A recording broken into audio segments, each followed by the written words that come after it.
getting closer to kind of understanding what's going on with the Reg II changes that are going to go into effect. And so basically what we've come up with that I think is important for clients to understand is what we've affectionately, I guess, referred to as sad math. So the good news for everyone is no one has to do anything from a compliance perspective in order to change their technology to comply with the change in the regulation as of July 1st. What they have to do is sad math, which we're going to put on the board here. So let's put that on the board. So here it is, unfortunately. This is pretty sad. It's very sad. You're going to have an interchange impact.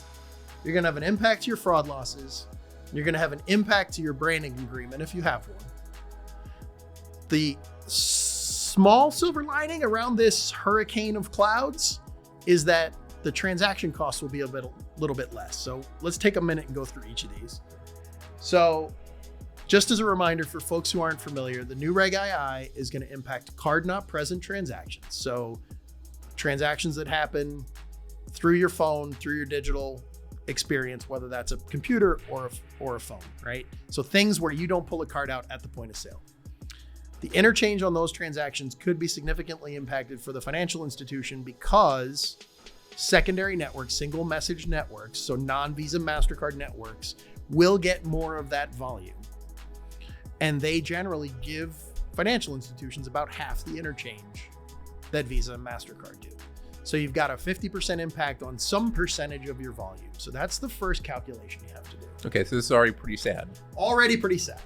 But wait, there's more. There's more. Thanks so much. Bad infomercial. Right? This is the opposite of an infomercial for bonuses. This is like negative bonuses. In addition, because those secondary networks don't have the same chargeback rights, your fraud as a financial institution also gets to increase because you don't get to charge back suspicious activity or suspicious behavior in card not present, which is the channel that has the most fraud, by the way.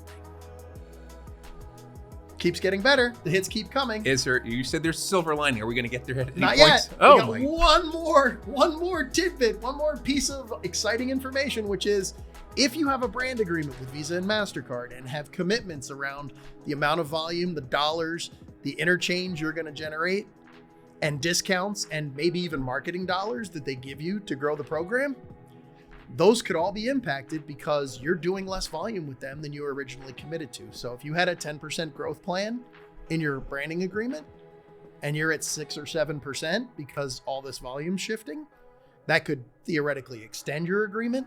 It could decrease the amount you're getting in compensation.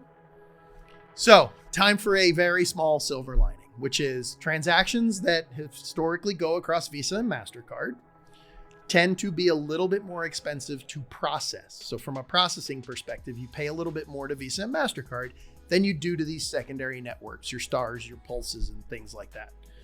So the volume that moves, you're going to lose about half the interchange.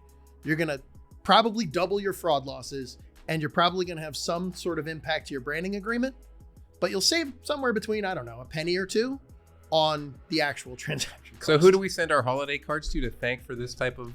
Oh, our favorite senator from Illinois. He gets a lot of attention these days. He does, and he deserves it.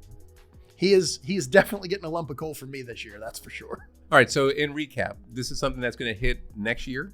So it's gonna happen gradually. July 1st is the compliance date. It's already starting to hit clients today, and they need to be aware of it. But really what we're telling folks is over the next 3 months or so, you need to do the calculation and start to figure out what your impact's going to, because you're already having a little bit of an impact. It's going to accelerate, and we need to anticipate that and figure out what it's going to be over time, because it's going to get bigger. And probably by the end of 24, you'll see the full impact, which we've got clients who are talking about millions of dollars of interchange impact. So we're really at just the beginning of the tipping point where we see this is coming. People are starting to take some action. That's right. But it could get pretty gnarly. You have to plan for it because it's going to happen. You can't stop it, but you have to start investing in strategies to mitigate it. Gotcha. So what are you going to do to offset it? Well, Tony, thanks for giving the melancholy math equation to us today. You know, I figured it's the holiday season. Why not? Tis the season. Tis the season. Thanks, Al. Thanks, Tony.